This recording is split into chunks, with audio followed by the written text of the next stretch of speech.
Oh, belum nongol ya? Iya. Ulang lagi.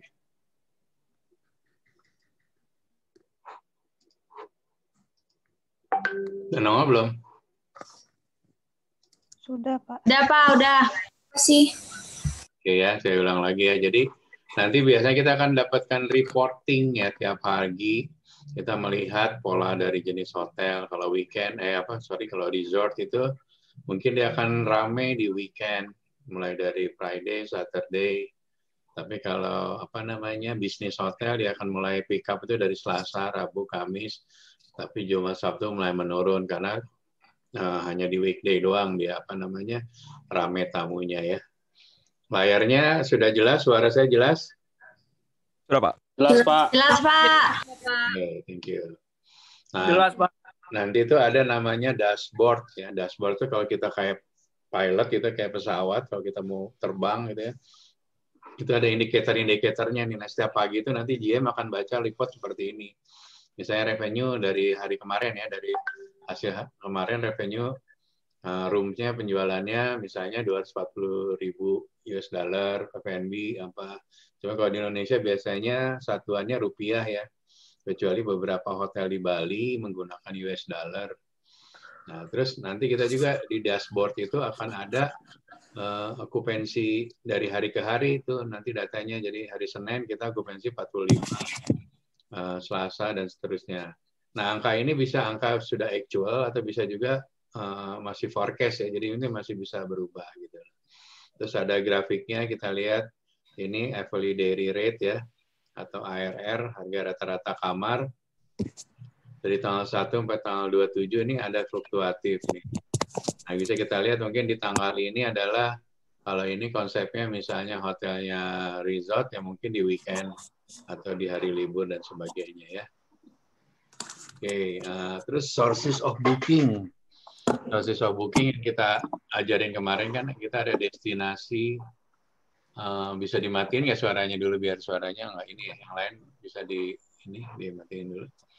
Nah ini kita booking sources-nya bisa ketahuan nih dari hari ini sampai dari Senin sampai Minggu ini resources marketnya ada dari mana aja nih gitu, ada dari offline, ada dari online, atau mungkin travel agent dan sebagainya ya. Nah, ini harga rata-rata, ini RevPAR-nya. Masih ingat RevPAR apa? Masih ingat RevPAR apa?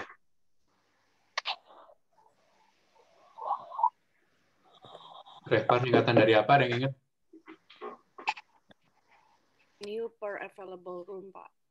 Ya, revenue per available room ya. Jadi rata-rata room revenue dari total kamar yang terjual. Dan ini okupansinya. Nanti kalau kita lihat bisa statistiknya kurang lebih seperti ini. Nah, data-data ini semuanya ini adalah data alat untuk revenue management melakukan suatu strategik nih, kayak gini. Nah, dari sini kita lihat ini pola kita F&B kan, ini warnanya hijau nih ya, misalnya ini F&B ya. Terus yang ini revenue lain-lain, ini rooms-nya gitu. Nah, bisa kita lihat di sini, jika rooms naik, F&B-nya ikut naik enggak gitu. Nah, berarti ini artinya marketnya F&B itu kebanyakan dari in-house guest gitu ya. Tapi ada kayak Mulia atau Shangri-La Jakarta itu grafiknya nggak gini. Bisa jadi F&B-nya di atas atau mungkin sama. Karena Mulia dan Shangri-La kan F&B-nya revenue-nya besar ya. Terutama Mulia ballroom-nya tuh. Nah, jadi F&B-nya penjualannya bisa sama dengan rooms, garisnya sama. Nah, ini kalau ini garisnya kan agak beda ya. Ini F&B yang hijau, ini jualannya kamar. Nah, kalau gini berarti kan mungkin jualannya 60% coming from rooms ya. Mungkin 40% coming from F&B dan others gitu. Nah, ini adalah figures dari hotel kita nih nanti. Jadi kalau pola gini berarti hotel kita mengandalkan penjualannya, backbone-nya adalah rooms, baru F&B gitu. Mungkin dia punya meeting room atau nggak punya ballroom untuk wedding dan sebagainya. Beda dengan Mulia saya sampaikan tadi. Kalau Mulia mungkin angka F&B-nya bisa nempel atau mungkin bisa di atas rooms. Karena memang dia jualannya wedding-nya kan bisa bayangin dulu zaman sebelum Covid itu Mulia itu bisa sebulan itu bisa setahun itu bisa wedding-nya bisa 60 gitu. Jadi satu bulan itu bisa rata-ratanya lebih dari 3 gitu ya. Nah, bisa dibayangin itu Mulia gitu ya. Segede gitu F&B-nya berarti revenue gede dan sebagainya. Nah, nanti juga kita dari situ kita bisa lihat, itu kan tadi revenue ya. Yang sebelah sini kan ini lebih ke revenue nih. Ceritanya revenue aja. Dari revenue ini kan kita harus memprediksi juga nanti biaya-biaya yang akan timbul apa aja. Nah, di sini dari ketahuan pola tamu itu rata-rata menginap berapa lama sih gitu ya. Misalnya 18 hari gitu ya.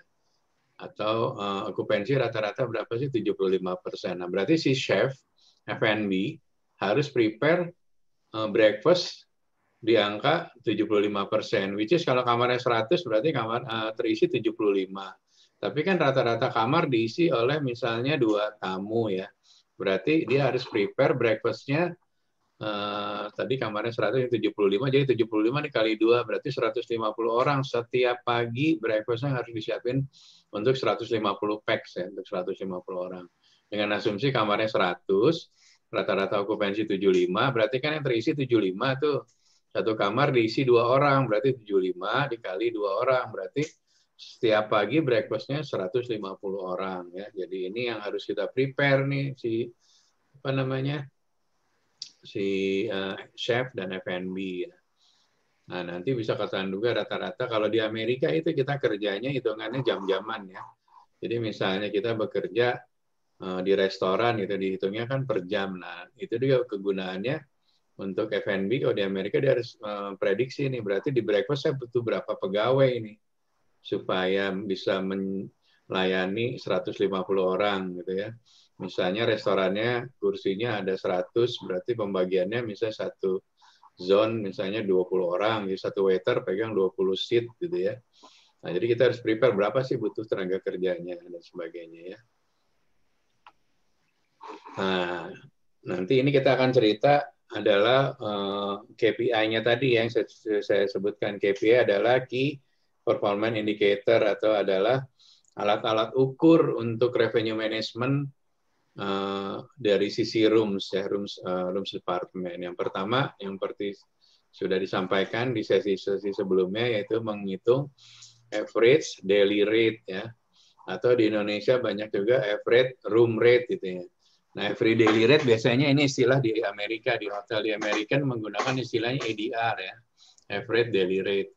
Tapi hotel Eropa, Asia menggunakan ARR, average room rate ya. Rumusnya udah masih ingat kan ya, jadi total dari room revenue dibagi kamar yang terjual ya. Beda dengan RevPAR, kalau RevPAR dibagi dengan total seluruh kamar, tapi kalau average daily rate atau average room rate dibagi dengan kamar yang hanya yang terjual. Oke, ini yang pertama, jadi ini adalah parameter KPI yang pertama dari Departemen Rooms. Nah, kedua yang tadi sudah dijawab tadi, siapa yang jawab? Revenue per available room ya. Jadi ini juga ada alat ukur. Dari RevPAR ini kita bisa mengetahui berapa suksesnya seorang GM atau suatu hotel, kamar itu bisa terisi semua gitu. Jadi parameternya tuh yang lebih dihitung tuh RevPAR nantinya, karena kemampuan mengisi seluruh isi kamar dibandingkan dengan kamar yang terjual. Tapi ini benar-benar dari seluruh kamar, bukan hanya kamar yang terjual ya. Jadi rumusnya ada dua nih nyarinya, bisa dari room revenue dibagi jumlah kamar yang ada tersedia ya, atau bisa dikalikan juga average room rate dikali occupancy rate. Kalau kamu coba angkanya ketemunya sama nih. Jadi rumus matematikanya ada dua ya. Yang lanjut, faktor yang ketiga adalah occupancy rate ya. Occupancy rate juga merupakan faktor terpenting selain ARR dan RevPAR ya. Tapi nanti dalam kenyataannya di industri hotel, dari 3 parameter itu mana sih yang paling penting gitu ya. Seperti saya sampaikan yang dulu ya, berbeda-beda hotel dengan hotel satu, hotel dengan hotel yang lainnya ya. Bisa jadi ada satu GM dia hanya berkonsentrasi pada tingkat hunian. Yang penting dia kamarnya penuh, berarti RevPAR-nya tinggi. Tapi ada juga yang saya sampaikan kemarin kan, ada orang yang pengen jual harganya tinggi walaupun okupansi rendah. Masing-masing ada konsekuensinya, ada kelebihan dan kekurangannya. Nah, nanti tinggal kita sebagai GM atau sebagai kepala departemen, kira-kira strategi mana yang cocok di hotel kita. Apakah kita lebih mau naikin RevPAR, yaitu okupansi, atau kita mau naikin ARR atau harga rata-rata ya. Itu nggak bisa dua-duanya kadang-kadang dalam dunia nyata gitu. Kita harus pilih, either kita gunakan naikin apa namanya okupansi atau naikin ARR. Ada 1-2 yang kondisinya okupansinya tinggi, ARR-nya tinggi. Nah itu biasanya hotel-hotel yang kelasnya mewah ya. Kelasnya udah kelas mewah, orang itu ngantri gitu untuk booking di hotel tersebut.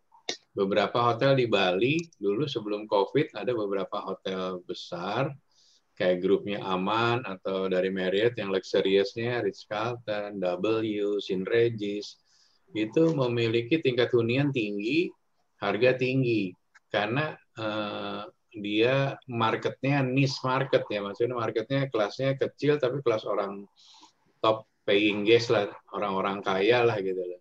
Jadi yang dicari bukan harganya tapi experience-nya, servisnya dan sebagainya. Jadi masing-masing GM nanti akan berbeda strateginya ya.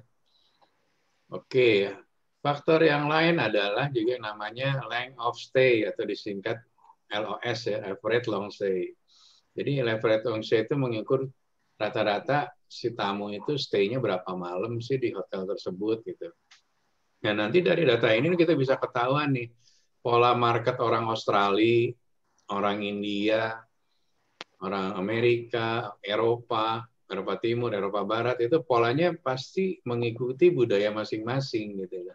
Ada yang length of stay-nya sebentar, tapi dia konsum banyak. Ada yang length of stay-nya bisa 1 bulan, tapi dia lebih banyak stay experience-nya di luar hotel gitu dan sebagainya. Nanti data-data ini digunakan untuk revenue management meeting. Jadi kita bisa tahu profil tamu kita tuh seperti apa. Kalau length of stay-nya kita tinggi, berarti kita harus prepare mulai dari karyawannya, berarti kan ini okupansinya juga akan relatif lebih tinggi ya, karena setiap saat tamunya ada. Dibanding dengan length of stay yang kecil, tamunya turnover-nya tinggi, jadi keluar masuk tamu gonta-ganti gitu ya. Jadi length of stay ini juga ada salah satu alat ukur untuk revenue management. Nanti dasar kebijakannya nilainya dari sini juga gitu ya. Nah, ada istilah lain namanya gross operating profit. Kalau di hotel kan GOP ya. Tapi untuk departemen masing-masing nanti ada juga. Jadi GOP per available room, ada GOP restoran, GOP. Pokoknya yang ada revenue center-nya, ada GOP-nya, ada laba kotornya. Nah, kegunaannya itu untuk menghitung atau mengukur seberapa efektif departemen tersebut dalam mengelola tadi penjualan, terus expand-nya ya. Jadi GOP PAR itu adalah gross operating profit dari per masing-masing kamar. Jadi dari hasil kamar yang terjual nih total room revenue ya. Nanti dikurangin total expand dibagi dengan available room rate. Jadi untuk menjual misalnya dalam satu harga kamarnya 1 juta gitu lah. Dikurangin biaya-biaya ya, mulai biaya listrik, biaya gaji, biaya apa, dapat profitnya misalnya 200, berarti kan GOP-nya 200 dibagi 1 juta, berarti 20% GOP-nya. Nah, GOP 20% bagus atau enggak? Kita harus bandingkan dengan industri ya. Kalau di Indonesia saat ini rata-rata GOP hotel bintang 3, bintang 4 itu range-nya 70% gitu ya. Nah, berarti kalau tadi dia 20%, berarti GOP-nya nggak bagus tuh. Dia cuma dapat laba untungnya hanya 20%. Sedangkan di industri hotel di Indonesia harus 70%. Nah, ini adalah untuk alat ngukur seberapa seberapa efektif strategiknya dari revenue management hotel tersebut untuk meningkatkan GOP PAR ya. Sampai di sini ada yang ditanya? Belum, Pak. Oke ya, kita lanjut ya. Ada hal yang lain tadi kan GOP PAR, terus kita mau ngitung cost per occupied room juga berapa ya. Rumusnya sama aja sih, biaya-biaya yang timbul di kamar apa aja. Yang timbul di kamar biasanya kan satu gajinya room boy ya, terus biaya listrik, biaya air, terus kita biaya berlangganan TV kan, kita di hotel ada MATV ya, ada TV berlangganan ya, misalnya pakai Indovision dan apa segala macam. Nah, jadi biaya timbul untuk menjual kamar disebutnya cost per occupied room ya. Nah, nanti berapa persennya sama mirip kayak yang tadi yang GOP PAR. Ini untuk mengukur seberapa efektif sih hotel tersebut menjual kamarnya Kalau kamar kayak hotelnya grupnya Marriott ada brandnya namanya Bulgari ya. Kayak Bulgari itu amenities-nya ya, sabunnya itu mahal sekali gitu. Dia brandnya pakai Bulgari semua tuh gitu ya. Mungkin untuk menjual satu kamar, harga kamarnya misalnya 2.500.000 gitu loh. Tapi kayak sabunnya, terus linennya, towelnya, itu kelasnya mungkin cost-nya bisa 1 juta gitu, saking mahalnya karena produknya memang bagus gitu ya. Jadi cost per occupied room itu nanti mengikuti juga dari level bintangnya bintang berapa gitu. Nah, kalau bintang 5, apalagi kalau hotel-hotel mewah di Amerika gitu ya, mulai dari apa sih, misalnya kayak Four Seasons gitu ya. Saya dulu di Four Seasons itu biasanya kan minibar kalau di hotel di Jakarta cuman minuman alkohol yang kecil-kecil ya.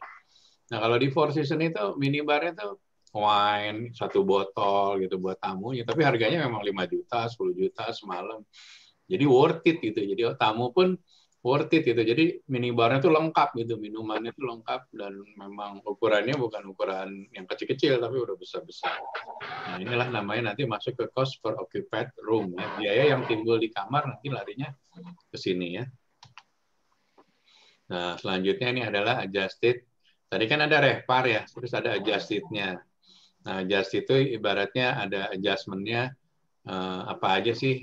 Jadi bisa aja ada tambahan biaya lagi apa, atau ada tambahan revenue-nya apa di dalam kamar. Kayak tadi saya sampaikan, misal menjual kamar, kalau standarnya isinya cuma kamar plus amenities-nya. Tapi kalau kamar tipenya levelnya lain, nanti amenities-nya ada tambahannya, misalnya coffee machine, ada lagi additional benefit yang di dalam kamar itu nanti menambah ke adjusted revenue per available room ya. Lanjut. Nah, jadi di revenue management itu bagi GM sampai level terendah pun kita dikasih target. Kalau di beberapa chain namanya balance scorecard ya.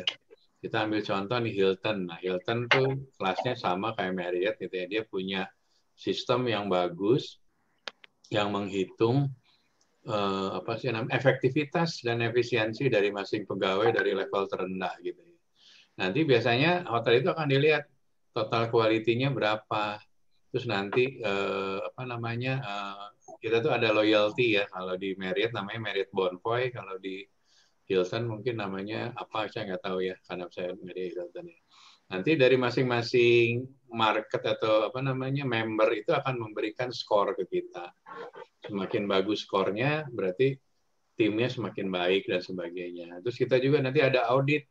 Yang di auditnya quality assurance-nya. Misalnya standarnya di kamar standarnya harus tidak ada plastik ya, kita kan tidak menggunakan plastik gitu ya.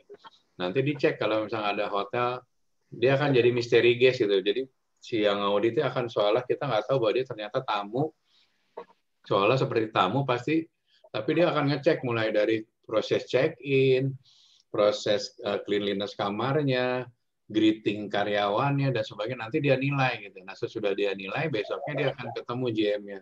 Dia bilang, I want to see your GM. Nanti misalnya dia ketemu saya sebagai GM.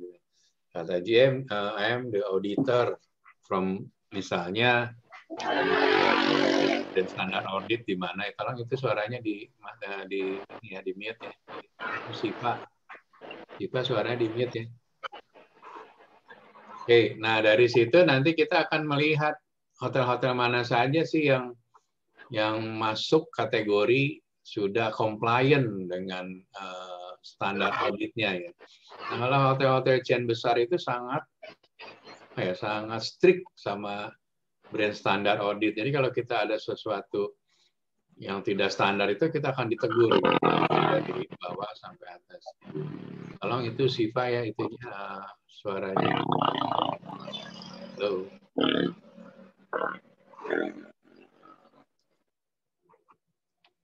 Oke, kita lanjut. Nah, nanti metriknya atau gambaran itu seperti ini kalau di hotel itu. Jadi ini goals-nya hotel, mission hotel ya.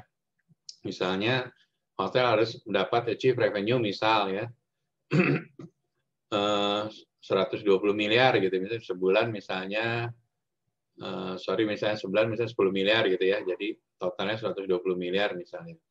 Nah, nanti productivity-nya gimana nih diukur. Ini semuanya ada alat ukurnya tuh. Nanti itu ada dashboard-nya gitu loh. Nah, ini adalah PR-nya baik dari GM, Revenue Manager, Director of Sales, Front Office Manager, semua ada metriknya. Jadi ketahuan mana yang kerjanya bagus, mana yang kerjanya kurang bagus tuh sangat transparan dan fair perhitungannya. Karena ini yang menilainya adalah dari customer. Nanti customer setiap dia check out itu kita akan kirimin secara by system ya, akan ngirimin namanya guest comment. Jadi dari guest comment itu akan masuk ada yang satisfied, ada yang tidak satisfied, ada yang komplain dan sebagainya. Nanti diukur, dihitung skornya berapa. Nah itu skornya ini jadi skor hotel, skor GM, skornya housekeeper, skornya FOM dan sebagainya. Nah, key performance indicator itu kurang lebih seperti ini, mulai dari proses check-in ya.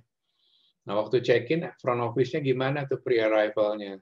Yang bagus tuh sebelum tamu check-in, kita udah pre-arrival ya. Jadi, kita ngirim email bahwa misalnya, good morning, Mr. Smith, saya dari front office, menurut informasi kami bahwa Anda akan check-in periode ini sampai ini. Kami pastikan Anda datang dengan kondisi selamat, sehat, dan sebagainya. Nah, ini kita akan memberikan guest impact gitu, karena tamu itu akan di warm welcome mulai dari dia sebelum check-in. Jadi dari pre-arrival udah kita ada komunikasi.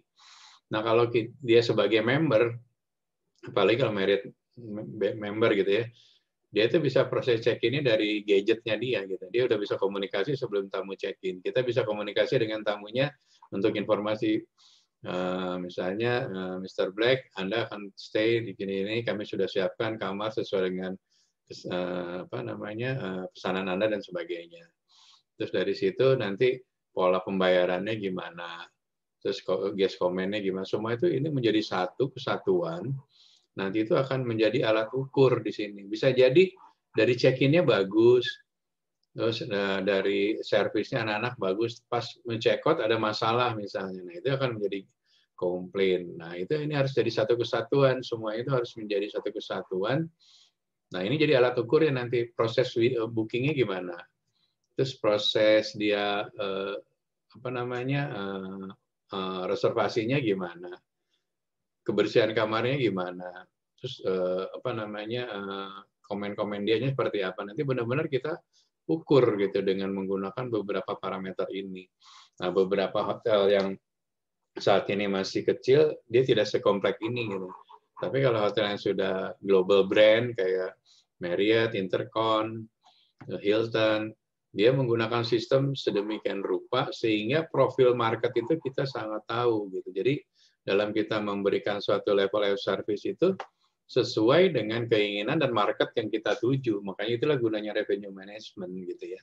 Seperti tadi saya ceritain kalau di Four Seasons, dulu saya di Four Seasons di Bali gitu ya.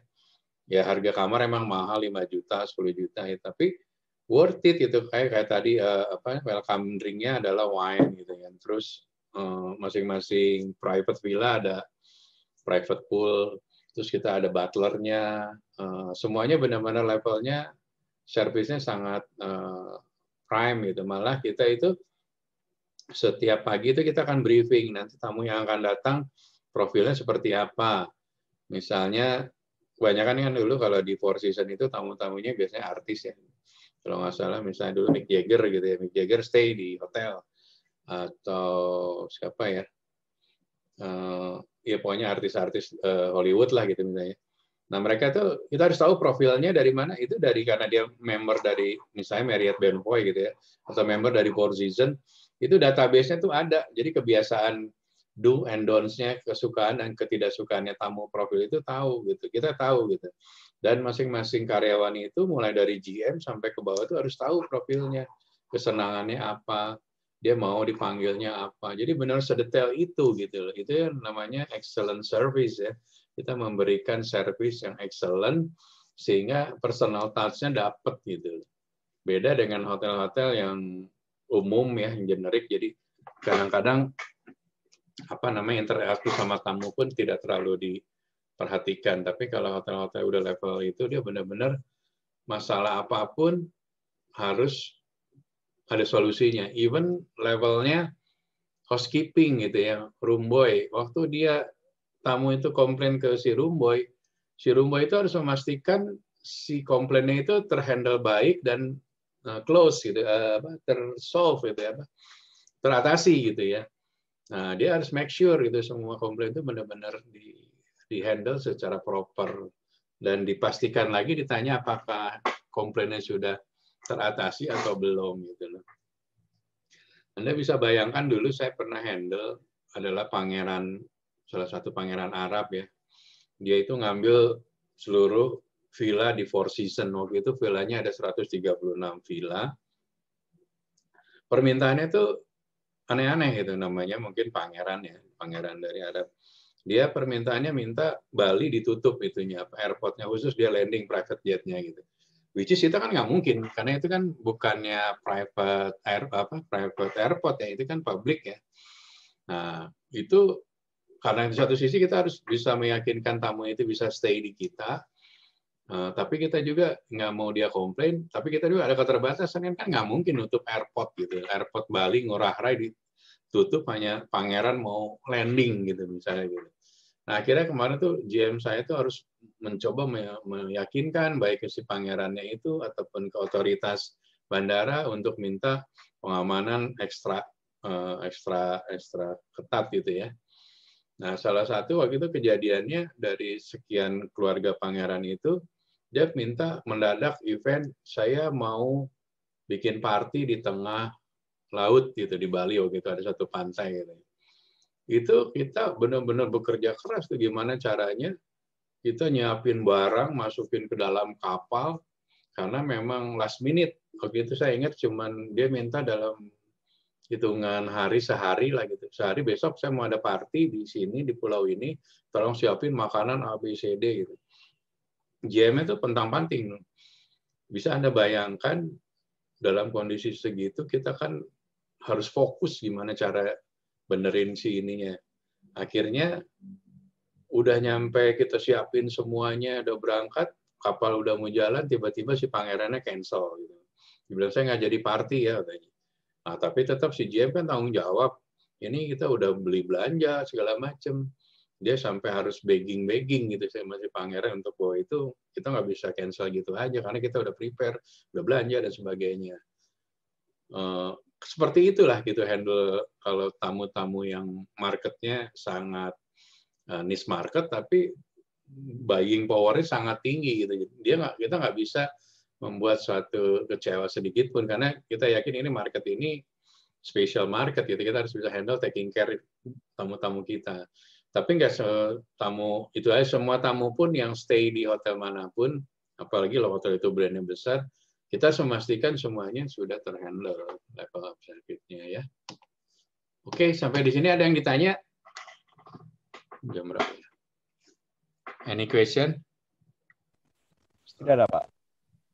Nggak ada, Pak. Ada. Belum, Pak. Kalau nggak ada, Pak Ketua kelasnya tolong di foto dulu ya. Silakan Ketua kelas.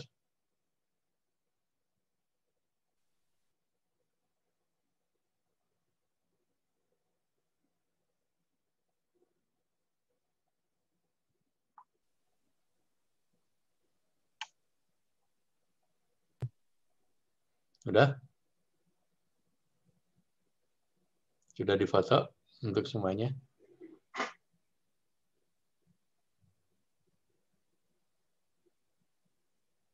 Gimana Ketua kelas sudah oke? Ya, Pak. Oke, kalau nggak ada, thank you. Kita ketemu lagi next Tuesday ya. Makasih, Pak. Makasih, Pak. Yuk. Makasih, Pak. Makasih, Pak. Pak. Terima kasih, Pak.